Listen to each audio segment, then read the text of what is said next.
We're heading back to Hammond Manor for more Password. Today we're carrying on with Dean's route, because after a couple of days where things have been pretty much the same, now we're going back to different days. So don't worry, Tyson and Roswell will be featuring later on. But today, let's get going with Dean's Day 15.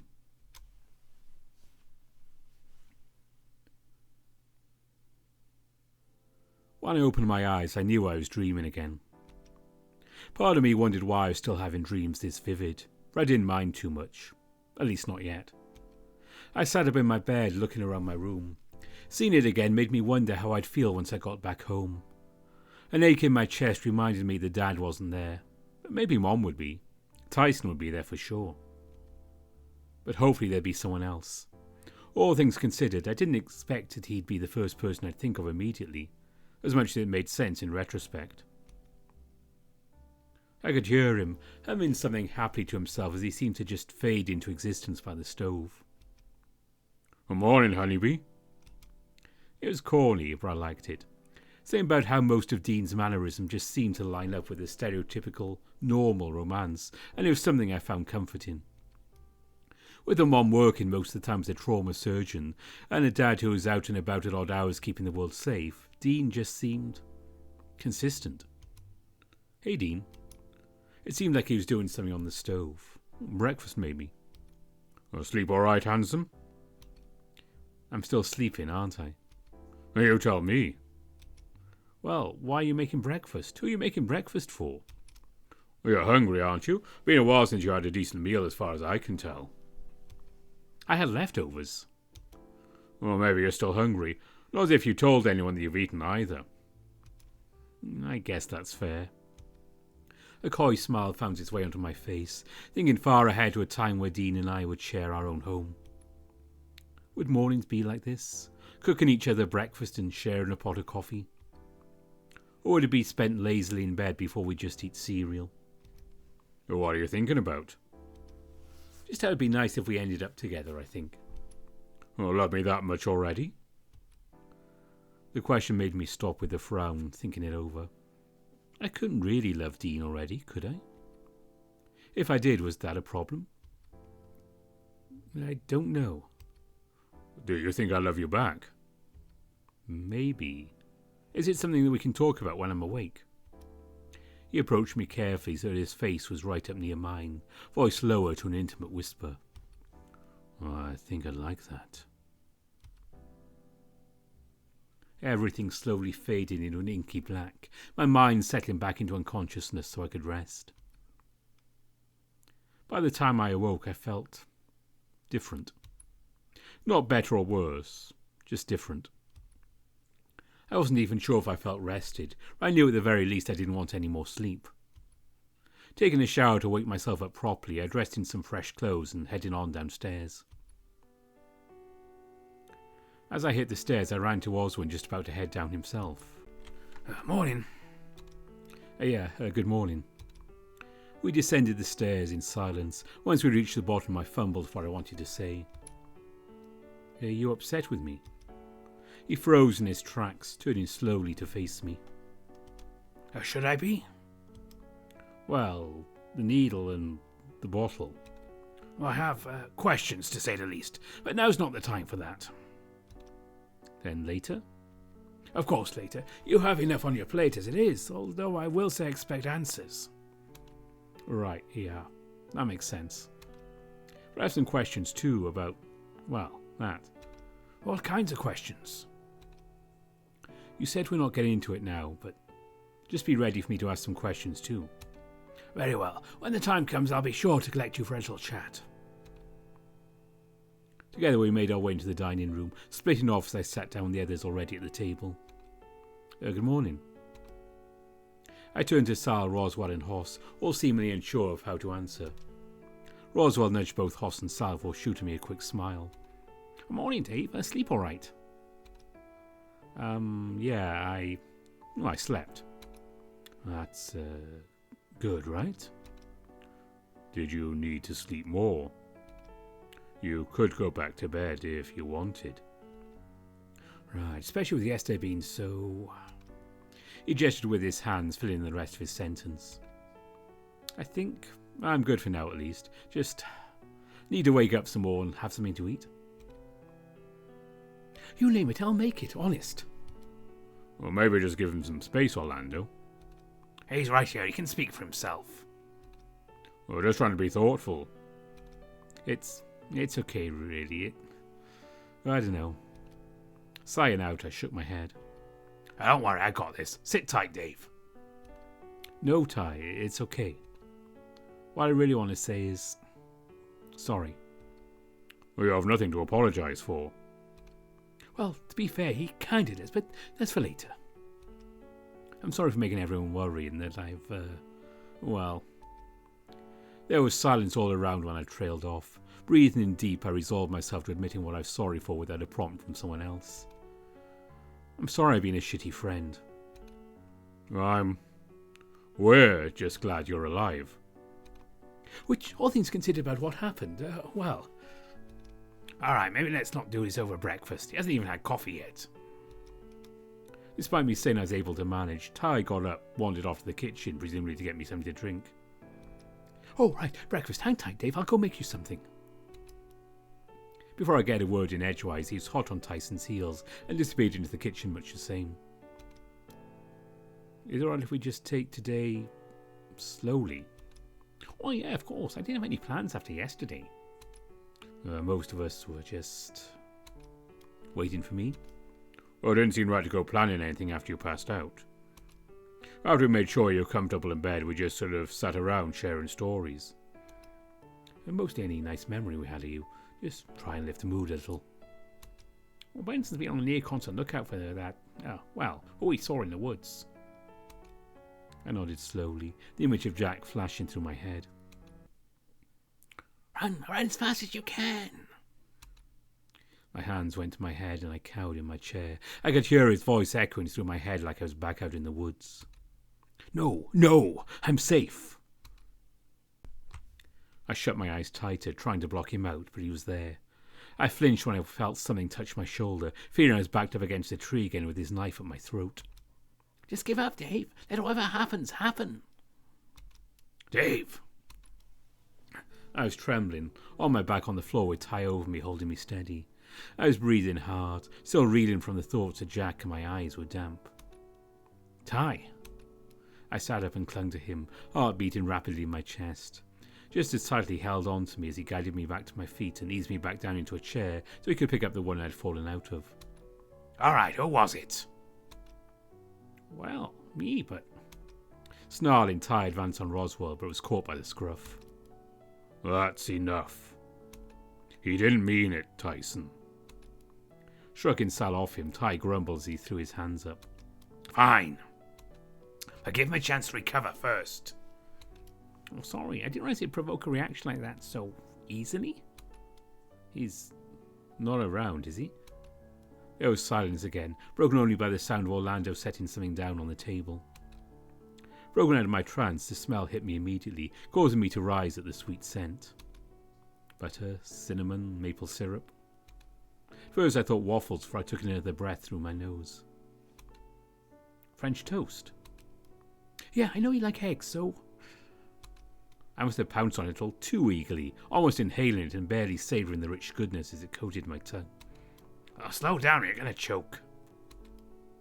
The second piece was midway to my mouth where I paused, looking around at the others. Sorry, I guess I'm just hungry. I'm going to make some more then. Anyone else want any? A couple of hands went up and Ty shook his head. Give whatever I'd have to Dave. All right, sure, I'll be back again. I've got to make myself useful. Be back soon.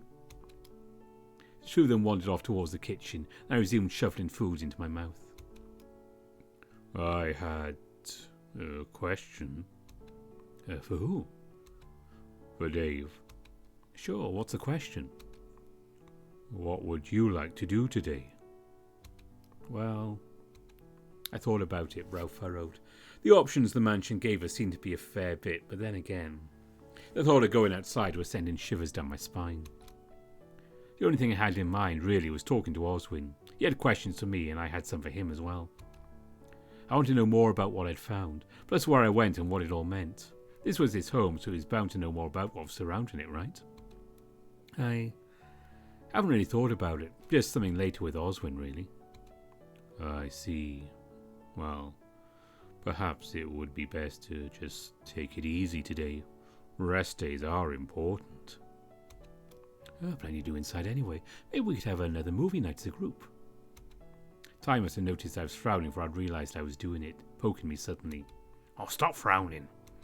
I'm not frowning. I was just thinking. Right, well, how's the movie day sound? Maybe. In reality, I didn't want to be around a bunch of people. I still felt ashamed for the past few days, wanted some time to think about what was to happen next. Was I still broken? I felt better and worse at the same time, and didn't know how to really know if that was normal. Slowly I turned to Dean, who so far had barely said a word. His eyes were focused on his coffee, and he seemed tired, maybe sad. It was hard to tell. Dave, throw us a bone here, would you? A bone, huh? Oh, for fuck's sake, Hoss. Hoss continued to razz Tyson, distracting him from asking me further on the matter, but Sal seemed to notice where my attention was and cleared his throat. Dean. What's wrong? Dave wants to ask you something. I do? He does? With a sigh, Sal shook his head. His attention went immediately trying to corral Tyson and Hoss while they started doing something, but my attention was still on Dean. You had just been quiet. Oh, was I? Well, sorry, just waking up, I suppose. I heard something about a movie night, though. Don't know what's happening with that, but, I searched his face for a clue to how he was feeling, but couldn't find anything. Plus, anything I wanted to talk about I didn't want to bring up in front of the others, so I dropped it. I guess if you're free later, I wouldn't mind hanging out. Oh, sure. I guess I'll come find you later if nothing's going on. He flashed me a quick smile before focusing back on his coffee and drinking deep. I watched him for a little bit longer, but he seemed out of it. Maybe he was just waiting for some French toast like I was. Eventually we all settled in for more French toast, and I finally got myself some coffee. Something about it tasted different. Not bad, but different. Maybe different was just a new feeling I was going to have to get used to. Everyone seemed intent on focusing on eating, except for Tyson, who slid his plate over to me. He didn't even seem to look at me as he did, instead fiddling with his phone while he drank his coffee. With my belly full, I yawned. There was nothing like a good meal, and breakfast was a good reminder of it. Standing there in the foyer, I had stretched out after Orlando had offered to take my plate for me, and I looked around. For an entrance hall, it was quite big, to the point it almost seemed wasteful of the space.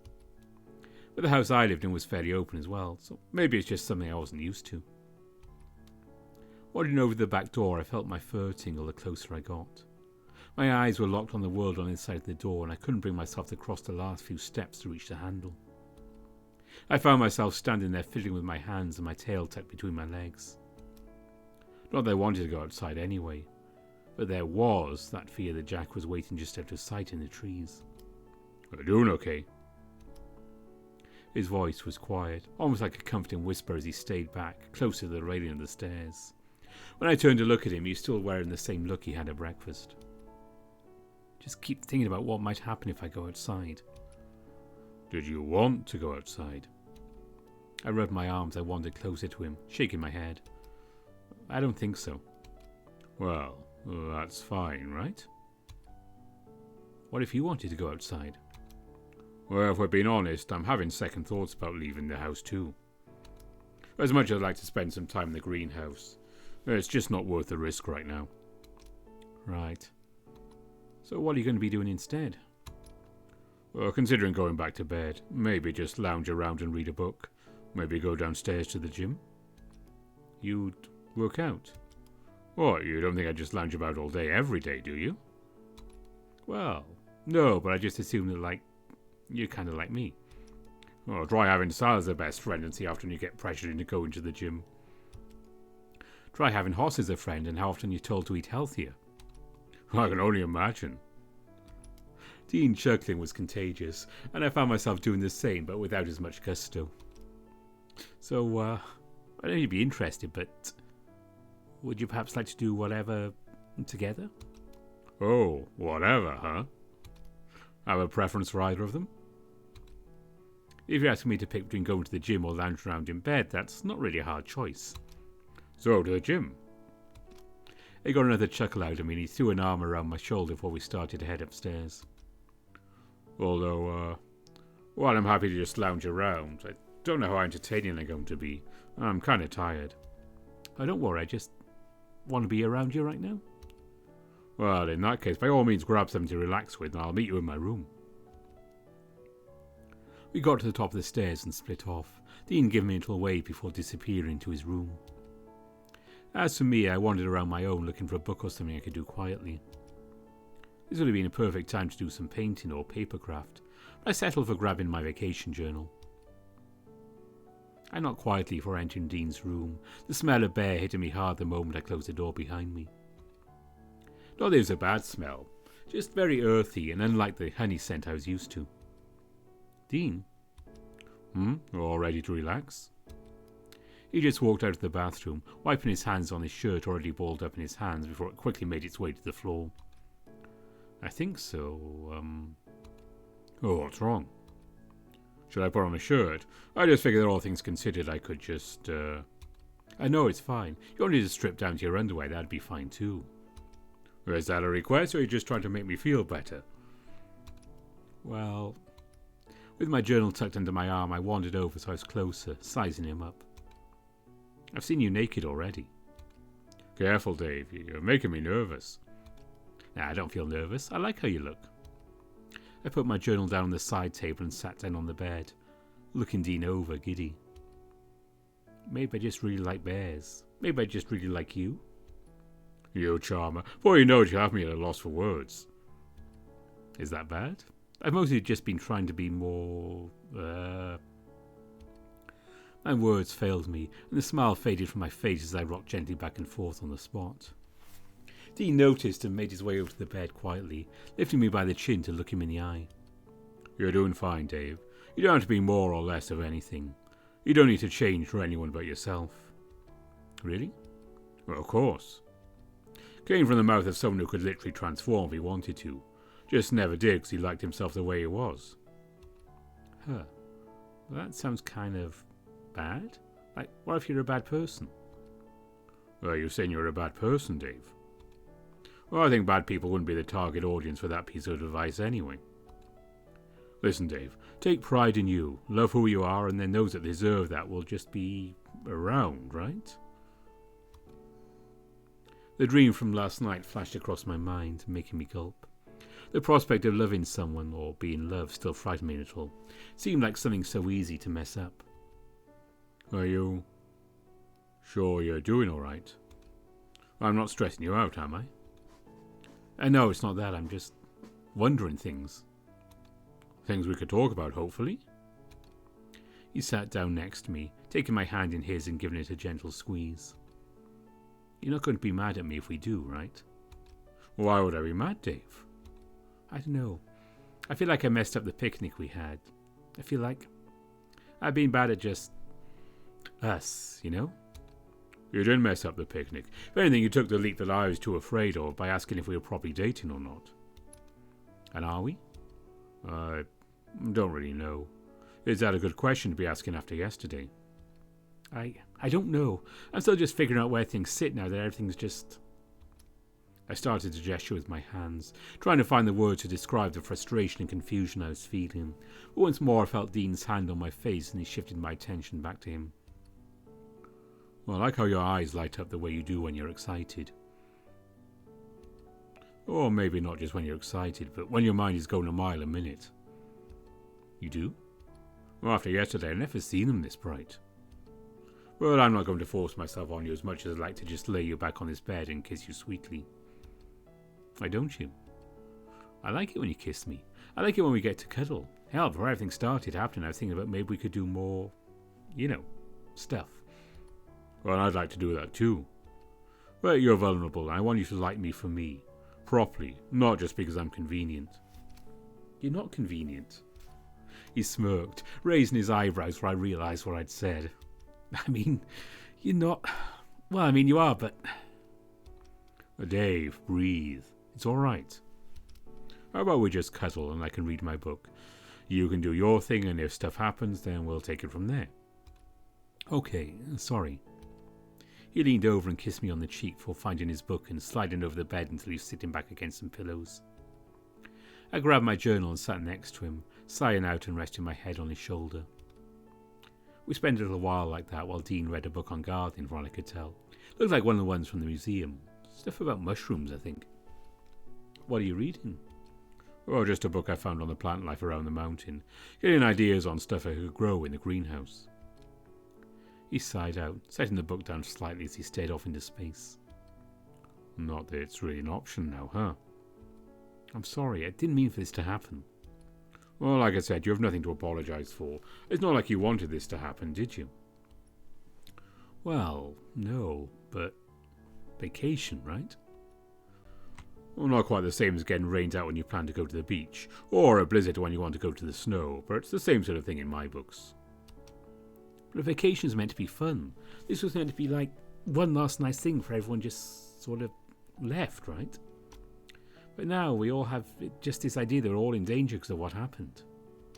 Well, I guess that's fair. But if I'm being honest, the nicest parts of this vacation so far have been hanging out in the hot tub and, well, that's about it really. Nothing else. Well, I've enjoyed getting to spend some time with you for sure. But most of that's been, I won't say ruined, but it's close. Ruined? How? Did I do something? No, you didn't do anything. Most of the others, though, have been getting on my nerves. It's been stressing me out every now and again. What have they been doing? Well, maybe saying most was going a bit far, but I know Tyson and Orlando have both been very, what's the word? Annoying? Eager, maybe? To know if us dating is going well, trying to give me tips or advice on things you like, when honestly, a lot of that kind of stuff I'd rather find out from you or, well, doing stuff together. Seems I'd much rather you learn how I am by being around me rather than hearing it from, say, Sal. Speaking of, why do you like me, aside from just liking how I look? Well, I'd started off thinking you're cute, much like you'd be attracted to anyone, right? Right? Well, then it quickly became clear that you were just someone nice. Someone that made me happy to be around, and that seemed to like me back with how quickly you took me up on hanging out. So you liked me because I was eager. Do you remember when we went to the mall to just look around one day? I remember us walking around and you getting excited when you walked past the art store. I remember how you wanted to go into the soap store so you could smell things. Well, yeah, but the stuff in there smells nice. Do you remember how excited you got while we were in there? How you wanted me to smell a bunch of different things and had to drag you away from buying a bunch of candles? It was that passion in things that I adored. The point that I wanted to share the same sort of things that get me excited with you as well. But that's just me being me, isn't it? Why does it need to be anything more than that? What about the sex stuff? Well, what about it?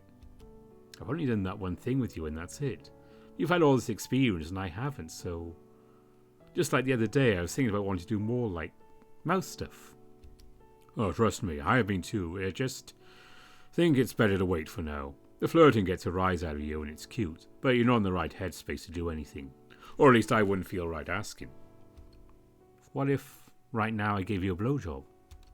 What? Were you listening to what I just said? Before, Dad died? I like to think I was a normal sort of guy. I looked at porn and I was curious what it'd be like. You never thought to experiment with someone like Orlando or Tyson? Both of them seemed like they would have been keen. Tyson's not into me that way, I don't think. Well, I'm fairly sure given he sees me like a brother. And Orlando, I didn't think I'd be his type. We never really talked about guys we liked. Well, I can't say much about Orlando aside from him being very invested in this working out. But Tyson... Well, how he looks at you is very familiar. Because you have a brother. Because, while I was trying to figure out if I liked my ex enough to say I loved him, he was sort of like a brother. Threw me for a loop to find out tanukis hibernate too. They do? Well, I didn't believe it at first either. Follow-up question. What's a tanuki? Like dogs, I think. Or foxes. Never really thought about it, but I guess they're kind of like hyenas in that they're their own thing. Huh. That sounds familiar somehow, but maybe I'm just imagining it. Oh? Well, apparently they can shapeshift too, so maybe you met one in disguise? Maybe. I guess I need to meet one to be sure. Wait. No, more important thing, you think Tyson might like me that way? What, suddenly lying to me knowing he might like you too? That's not what I'm saying, just curious about it, I suppose. I chuckled nervously, while Dean rumbled in amusement. I could feel it vibrating through his chest, almost as if he were purring. Is that why you like me too? Because I sleep a lot? Who doesn't love a lazy morning in bed, or a nice long nap? Sure, if you wanted to stay in bed, I could be convinced to get up and make you some scrambled eggs if you give me enough incentive. What kind of incentive? Oh, I'm sure you could think of something handsome. He shuffled down on the bed, bringing his face near mine. His voice was kept low. That playful smile on his face spread into my face too. Just being close like this was nice. It felt sweet and a touch familiar to how Dean and I normally interacted. Dean? Oh yes, Dave?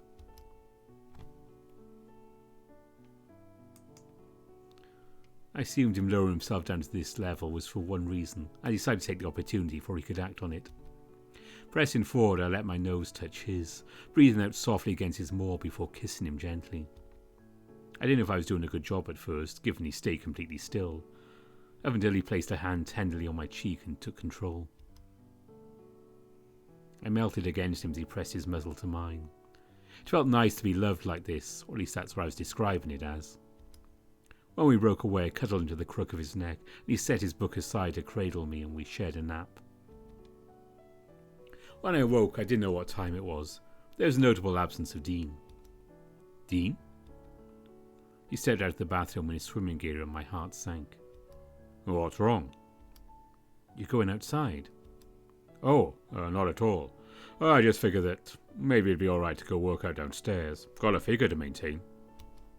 While he was talking, he made his way close to the bed, and I swung my legs around to sit on the edge. What figure? That round bear belly of yours, or... With him in reach, I prodded his belly. Not as soft as I expected, but I kind of liked that. It was a trait in Orlando that he was conscious of, but it didn't bother me any. Well, I was going to work on my arms with some weights. Normally I get by with just hauling potting soil around or doing yard work, but I can't do that at the moment. Oh. This was the loosest thing I could think of wearing at the moment too, or at least the first thing I thought of. Wait, does that mean you're... My eyes dipped down as my hand found a place to rest on his hip. You could see if I'm going commando yourself, but I promise I'm wearing underwear underneath this. I chuckled again, pulling my hand away. It was taken by Dean, who helped me to my feet as he stepped back. Come on, let's at least pretend for a little that we're being healthy, all things considered, right? I didn't bother to get changed, but he led the way out of the room with his hand in mine. Down to the gym we went, only to arrive to see that we weren't the only ones down in the gym. Oh, one more, Roswell. You've been saying one more for the last 5 minutes.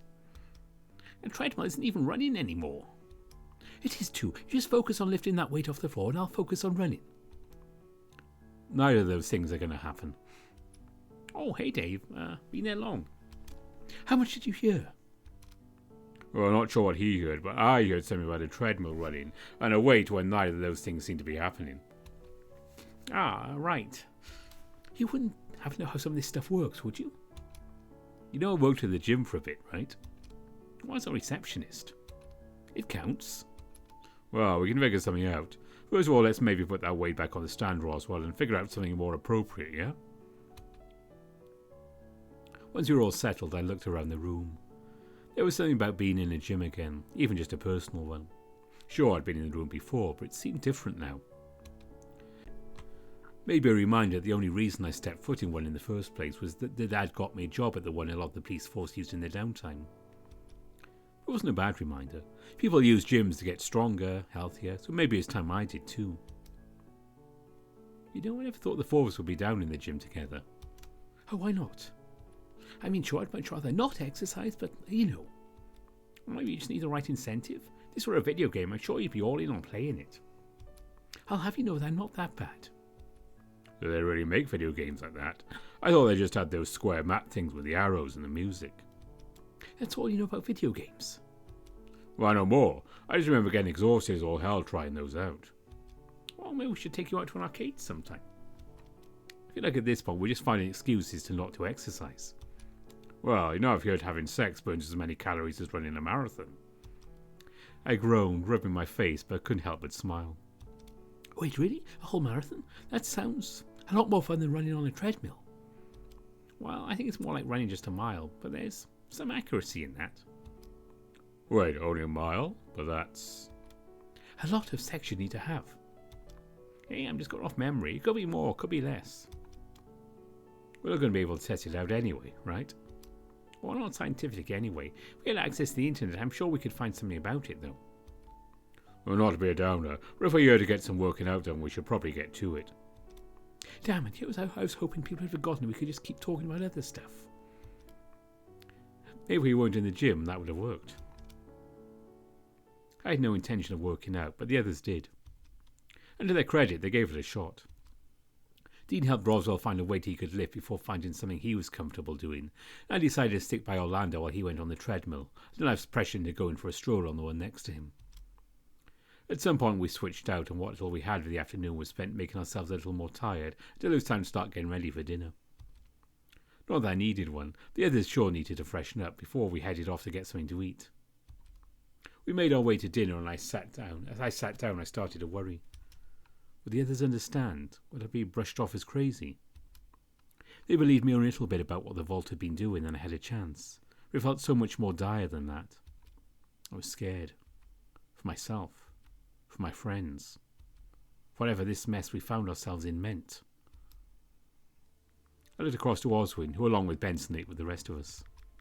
He was watching me quietly, almost waiting for me to make the first move. I'd gone through half my own meal before stopping, instead playing with what remained with my spoon. Hey, everyone? The moment I spoke, Oswin nodded slowly, setting his cutlery aside and mumbling something to Benson. The otter nodded back and headed into the kitchen and out of sight to do whatever it was that was asked of him. What's the matter, Dave? Are you not hungry? It tastes bad. I could make you something else if you want. No, it's not that. I need to tell you all about something. Is it about, I know. All eyes turned to Oswin as the answer to me a moment after Orlando asked. It's something that led to everything that transpired a couple of days ago. A cascade of issues that ultimately start with my intervention of something that I fear may yet come to pass. Well, that sounds ominous. If incredibly troubling given what happened to Dave. I made myself smaller in my chair and let Oswin lead the conversation.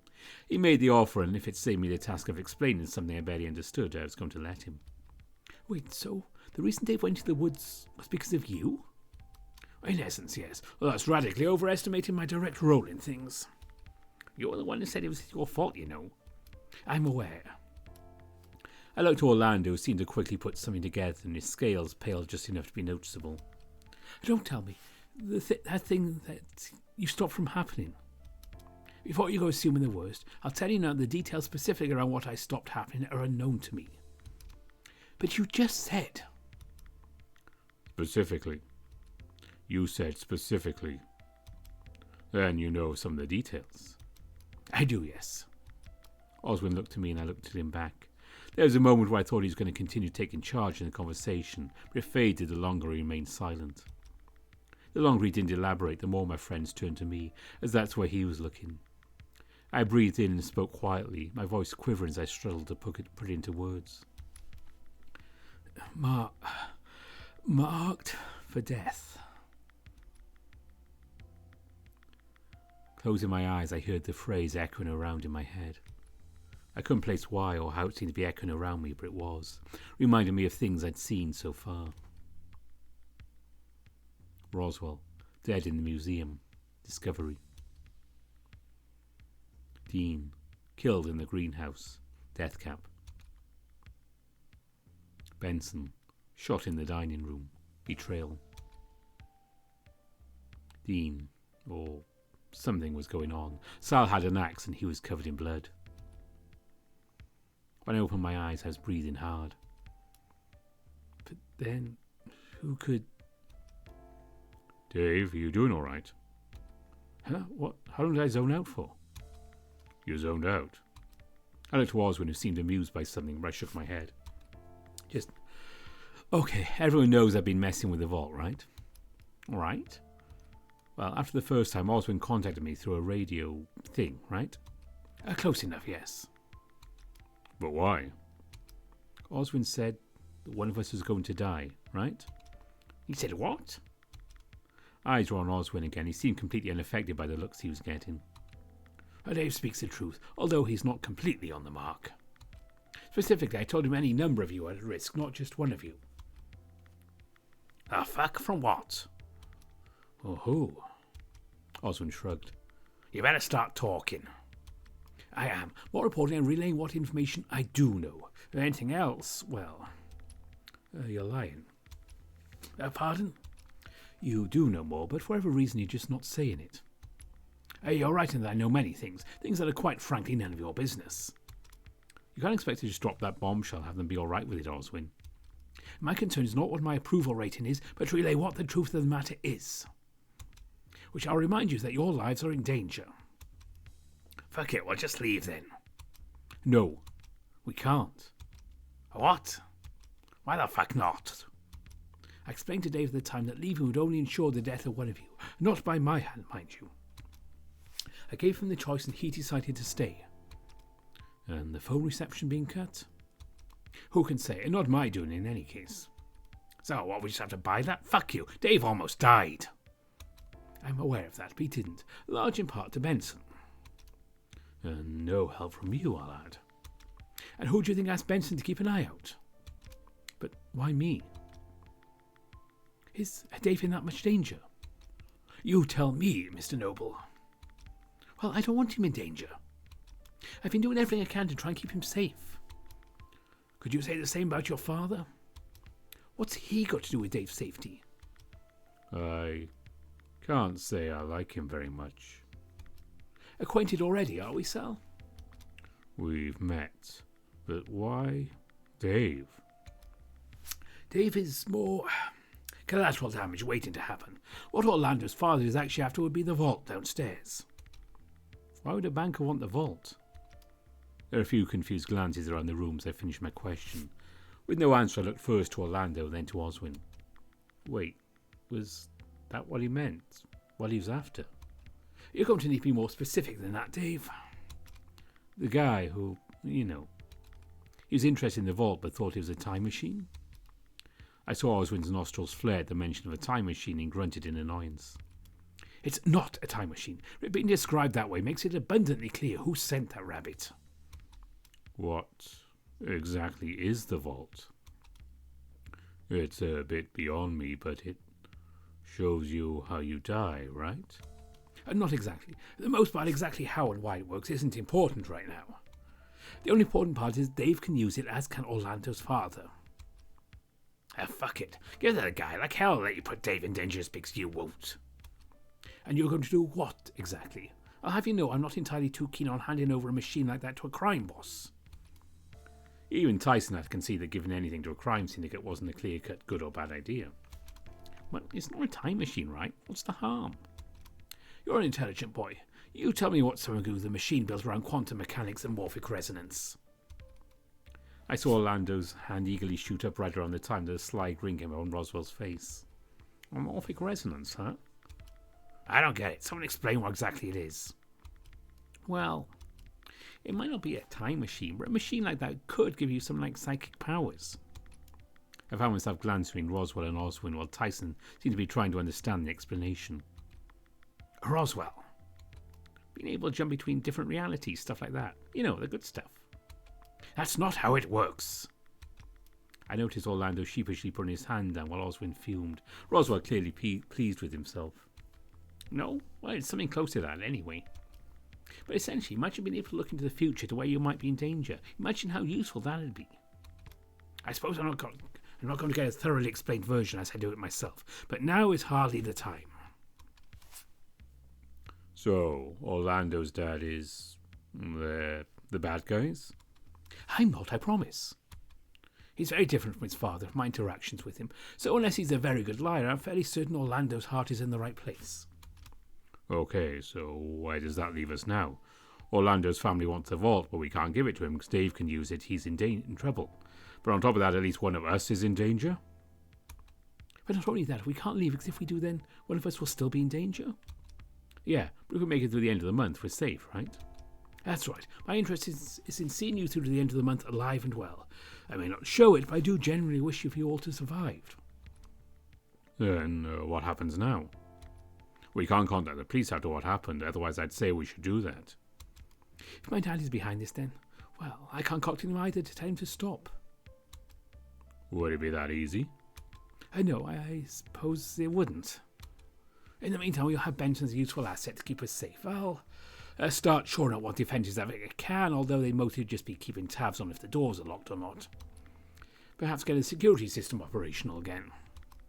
And what should we do? Stay safe, obviously. Are we going to be alright for food? What about if the worst happens? It wouldn't come to that, would it? It may, but you don't live in isolation like this without stockpiling a little bit. As far as food stores, we shouldn't need to ration for a long while, even with the 9 of us present. There were sighs of relief all round, but we were left there unsure where to go next. I sat back in my chair and sighed out. It was out in the open now, and it felt good that everyone seemed to have context of what I've been going through lately. Well, I don't get it. Roswell's speaking caught me off guard. Looking over only see him thinking hard about something. If Dave can use the vault, that's fine, but how's he been using it so far? It doesn't feel very efficient. Or at least the system itself seems flawed. How do you mean?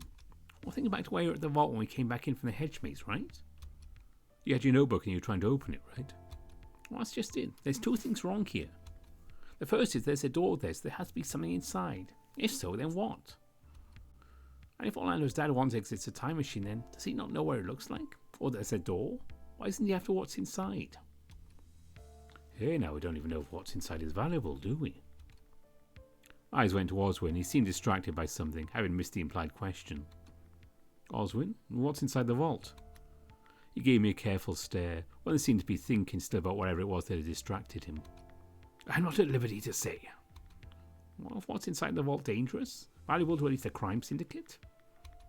To say someone smart enough, what's contained inside could do a great deal of harm, or a great deal of good, depending. I don't have faith that Orlando's father will be one to do good, willing or otherwise, with whatever he found inside it. And we can't just open it and destroy what's inside either. That'd solve one problem at least. I considered it, but no. Destroying it would ultimately do more harm than good. Of that you can be sure. Okay, right. Roswell scratched his head before he continued. And there's the second thing, right? And that would be? Well, if Dave can use the vault, then what's stopping him from just grabbing a dictionary and just brute forcing options with every word listed in it? He'd surely find something that would work, right? Perhaps, but think about how many words there may be. Think about how long it'd take for him to type each one individually. As a separate issue of that, there's been some developments on the back end that puzzle me still. Like how there are passwords that work that you didn't program in. Correct. There shouldn't be anything that slips by me as far as anyone using it, but the window of opportunity to program something in and delete the entry after you've seen it would be near impossible. Well, actually, it's literally impossible. Excuse me? We've said it works on morphic resonance. We're looking at this as the pseudo-scientific principle instead of a work of science fiction. And anything that's coming across is not even in this timeline. You'll do well to forget about different timelines, boy. Fine. Different iterations of the universe, then. But this only supports my suggestion. If Dave really wanted to, he could brute force passwords. Is that really possible? I do it mean keeping people safe. I can't deny the possibility. There's a problem in Roswell's reasoning. Not as far as I can tell. Then allow me to explain. The vault won't show you your own death like Sal assumed. In fact, it's literally incapable of showing you your own death. And if we're in danger, Dave could just tell us and then use that information to keep him safe in turn, right? Or unless he's never in a position to witness those events on other timelines. The moment you create a scenario that is forced to come to pass on every further instance of the universe, you're doing any potential alternatives you might be looking for. So I just won't go punching in words. Easy.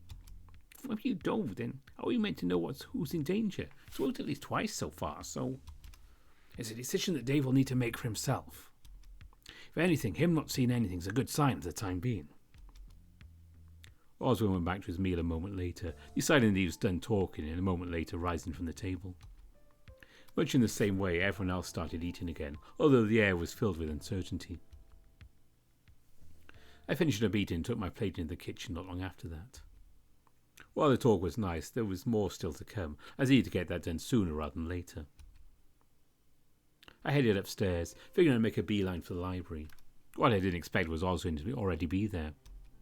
So, now's a good time to talk, right? Are you sure that's wise, all things considered?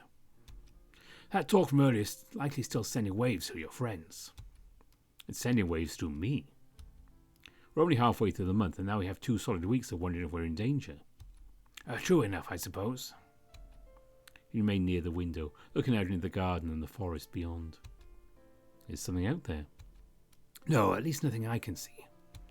I was just reflecting on how this was where I saw things happen on my way back to the lab. You were here, and then you, I tried to shoot the rabbit, yes. Thinking about him made me tremble. Wandering over the window, I could see no sign of his white fur breaking the deep black of the shadows beyond the trees. You want to have our chat now? We can. Here or in the lab? Do we have any need of that level of privacy? The library would suffice if that's the need be, but I don't think we do. With my brow furrowed, I tried to think, barely registering and walked past me to shut the door. Take a seat, Dave. If you don't mind, I'll be going first with my questions. You'll be free to ask as you wish when I'm done. All right. Excellent. Now, explain to me how you came to find a viral sample and syringe. Was it from your lab? Answer the question first. His stare was intense as his tone, like a father scolding a misbehaving child. When I went out into the woods, I stopped by a river and found it nearby. And it's exactly as you returned it? As far as I know. I didn't use it if that's what you're worried about. He reached over and checked my head with his hand. No fever. Good. His hand lingered though, and just looking at him told me his attention was elsewhere, staring off somewhere far away. Oswin? Oh yes, very good. I won't think you have any reason to inject yourself with what was in that bottle anyway. What was in that bottle anyway? I still have questions. Oh wait, your turn. Fine. What's next then? Did you see anyone else out there, or just who you ran into? Just him. And you're sure no one else? Positive. He scratched his chin, sighing out. I'd hazard to think there might be others, but it's hard to say. Who we're dealing with isn't exactly right. Sure, that's a good idea to make fun of someone like that. I've said it to his face, and I'd say it again. He only cares about his money and guns. Just a much larger child, really. Spoiled rotten by what I seem to be a life of luxury and poor parenting. Right, okay. What? Well, I don't have kids, but I turned out all right, didn't I? So how hard could it be? I don't think I quite get what you're implying, Dave. Just that I have some experience in non-conventional upbringing given the estate. Any other questions? Before it's my turn. How far into the woods did you go? I found an old watermill. Went inside while trying to avoid him when he's followed me the first time. He tensed up but stayed quiet. Waiting for a few moments, I took my chance to ask a question when he didn't respond to anything else. Why? Oh, why what? You know what. Why do you care about the mill? It's a dangerous place, all very, shall we say, fickle machinery, long since abandoned. Sure, what's it matter if I found it or not? Is something there? No, but it does mark the furthest boundary of the mountain. If you went the other way downstream, you'd likely have hit a sheer cliff. Sure. What about the vial? What specifically about it? Was it one of yours? What was in it? With a sigh, Oswin adjusted his glasses and looked around the room. Well, I'm not certain on the first. The second, however, I can confirm is what's on the label. Okay, but what is it? More importantly, why are you being vague? I'm not being vague. I'm answering your questions, am I not? You're like half answering them at best, and it's annoying. Fine. While the vial did say cryptococcal meningitis, the truth of the matter is that it was more of a straight sample of Cryptococcus neoformans. Which is? The relevant part for you is the type of fungus. Among other things, it can cause, well, like the label says, a form of meningitis. Which means it's one of yours. I had to run some tests, but it would appear that way. Same with the syringe. Correct. Was there anything else? Who took it, do you think? Pardon? Well, I figured someone must have snuck in and taken it, right? Then used it out in the woods. It was the first time I saw Oswin at a loss for words. He quickly shifted into thinking mode, as if I wasn't in the room anymore. Oswin? He ignored me, stroking his beard, shifting between bewilderment, frustration, anger, and finally ended on something that looked like sadness, if only for a moment. Sorry, it's something I just realised. Realised what? Just that whoever snuck in must have been very good at infiltration. It's a hard ask to get by Benson and myself in that area of the house undetected. And Roswell? What about Roswell?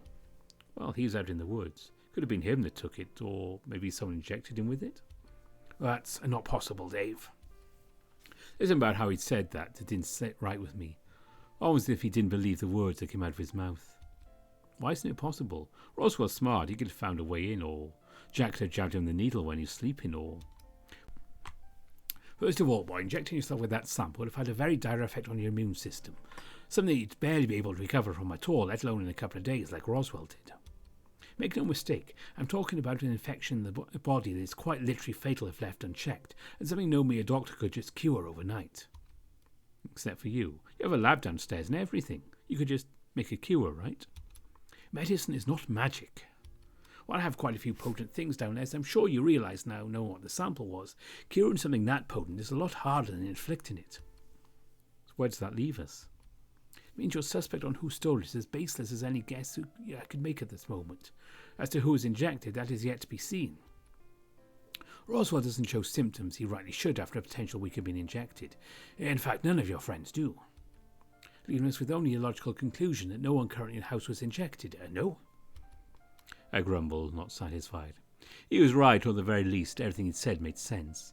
But something in my gut was telling me I'd forgotten something very important. Not only that, we had no motives to why he'd sneak in and steal all that of all things.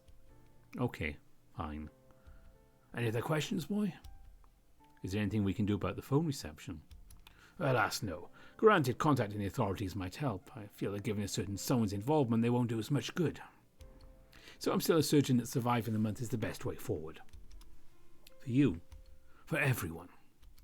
Unless you have other ideas, I'm all ears. Grumbling, I try to think of an alternative. I don't know. Well, it's not the most ideal of circumstances, is it?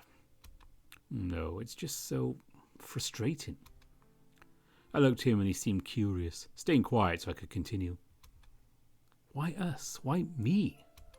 This is all just so unfair. Right. Well, regrettably, life is sometimes just like that.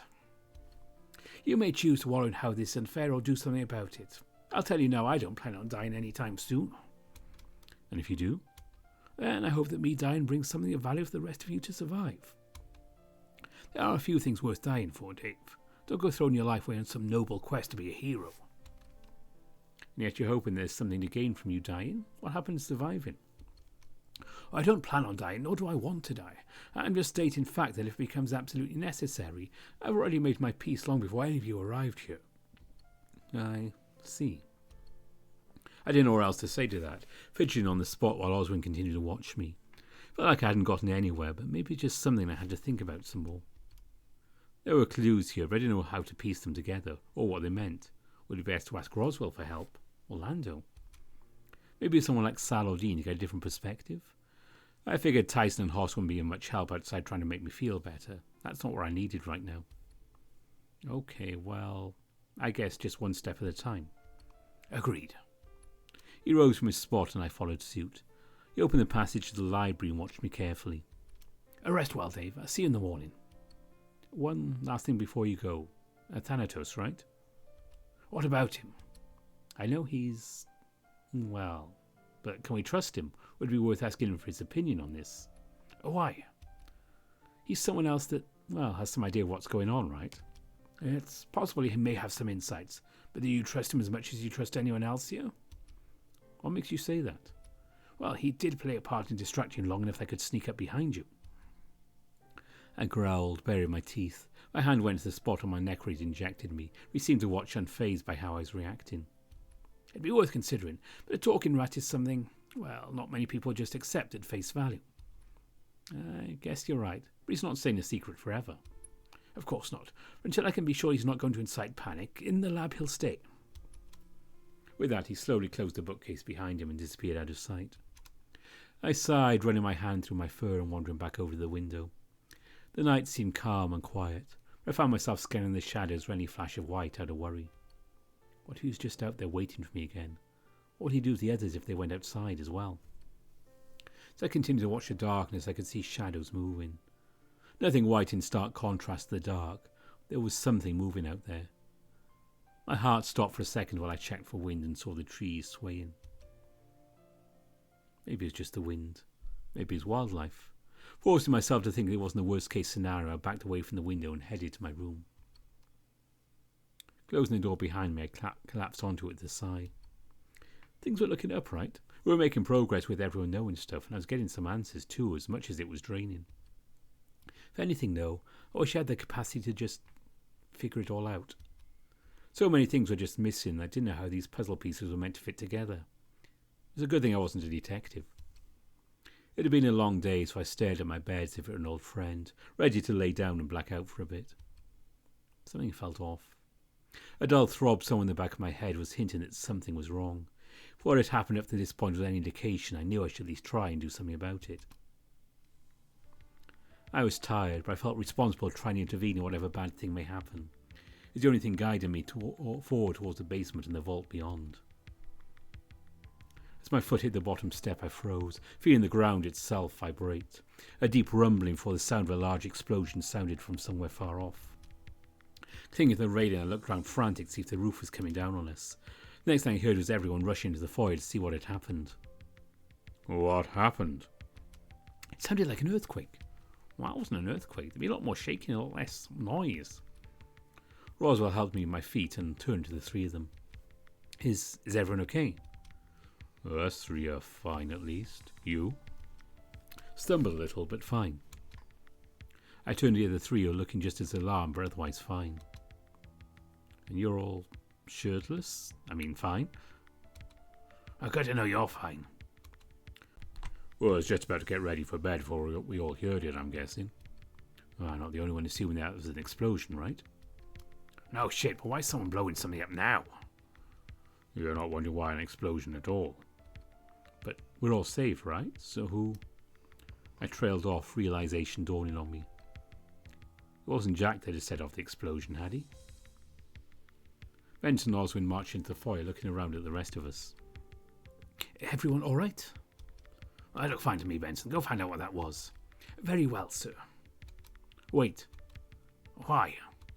What if it's, him, the rabbit? Calmly, Benson reached into his waistcoat and pulled what seemed to be a small revolver, jet black with a slim design, different from the one I saw in my vision of his death. Oh, worry not. I am not planning to go unarmed. But I suggest keeping together for the time being, just in case the worst happens. Without breaking stride, Benson walked right out the front door with his pistol in hand, closing it behind him. Are we just meant to wait here? I could make everyone some tea or something while we wait. Why is that smart, to split off just like that? Or as long as we stay together, we should be all right, or at the very least not going off alone. All right, well, a horse might give me a hand for tea. Is there anything we should do while we wait? We won't need weapons, will we? I do not believe so. All right, well, I guess all we can do is wait it out. Benson's going to be all right too, right? All things considered, I believe he'll be fine. Even without a gun, Benson is more than capable. For now, it's as you say, we can only wait until he returns. And so we did. The time ticked by while we waited for Benson to return. Some of us had tea to try and calm our nerves, but my eyes were trained on the front door, listening for the sound of a gunshot or anything else that might hint that danger was nearby, watching for the very moment Benson would come through that door, worried that he might not. Before I knew it, though, the front door opened again. We all stood the moment we heard the handle turn, assuming the worst, but sure enough. I have some grave news to deliver. How bad is it? Benson put his gun away and stroked his moustache, looking at each of us in turn. There's no positive spin I can put on this, so I'll say it plainly. The road that heads down the mountain is no more. Gone? How? Are you sure? Maybe you just didn't see it properly on account of... I assure you, the road is gone. A combination of a landslide and likely what we all heard before, thoroughly destroying a large section of road. But how are we meant to get home? Will we be able to eventually? Is the damage that bad? Phones are out. The road is gone. Someone really doesn't want us leaving, do they? Is this my fault? No, of course not. All right, this is... Orlando sighed, rubbing his fingers through his mane. I don't know what this is. Well, all things considered, there's not much we can do about it now, and given the time and lack of light, there's no safety to be had investigating it right now. It will need to wait until morning. What are we meant to do? Just go to bed and pretend nothing was wrong? Regrettably, that's exactly what I'm proposing. Partner if you need be, for the comfort of safety in numbers. He stroked his moustache again, thinking things over. I had a feeling I knew where he'd say before he came out with it. It stands to reason that someone should keep watch, and that person makes sense to be me. We can't ask that of you. We should take turns. And what would you mean to do? I'm the only one currently armed, and given our potential assailant, it'd be best if someone trained were to deal with the problem should it arise. You need to sleep at some point, right? He flashed a tired smile before shaking his head gently. When you've lived as old as I have, you find yourself needing less sleep in the interest of enjoying what time you have left. Dean and Tyson nodded at one another, seemingly sold on Benson's choice before heading upstairs. Roswell was soon behind them, looking thoughtful, then hoarse after he gave Benson a careful look. Are you really sure? I really don't mind staying up if need be. Do not worry about me. I have things I need to attend to anyway. This just gives me a chance to do that, and it won't impact keeping you all safe. Sal reluctantly nodded and made to leave, pausing to take Orlando by the hand until he was following upstairs of his own accord. So at that point I noticed Oswin was just gone, having moved on already to bed, I assumed. Run along now, Dave. It's all right. Yeah, all right. Good night, Benson. Good night. I'll see you in the morning. Giving Benson one last look, I headed upstairs, hoping he'd be all right. I wanted to head to bed, just lay down and get some sleep. I found myself going on autopilot towards a different room instead.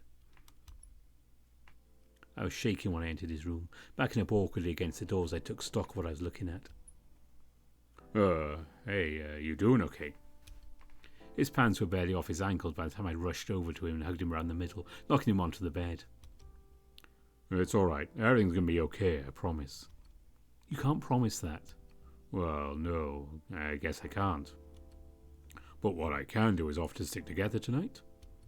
Would that be all right? I didn't really think it'd be a problem, but after that His hand found the back of my head and started scratching really lightly into my scalp, down the back of my neck to my shoulders.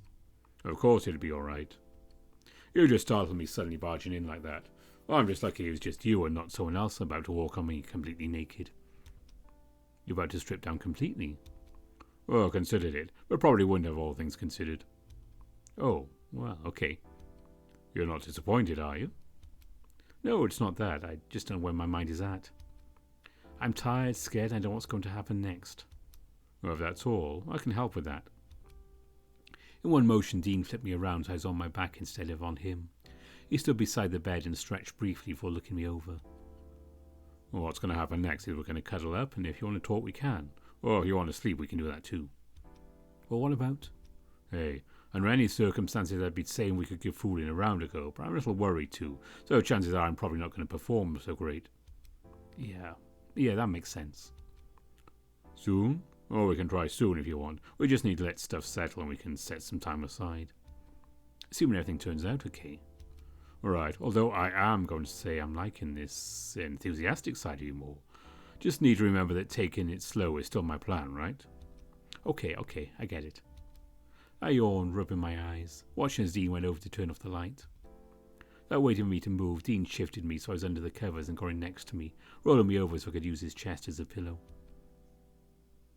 Sighing out, I listened to his heart beating in his chest. It was a steady thumping, rhythmic and enough to lull me closer and closer to sleep. Thanks, Dean.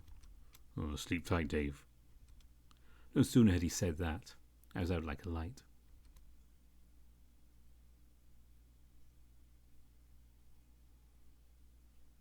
That's it, to be continued. Until next time, bye for now.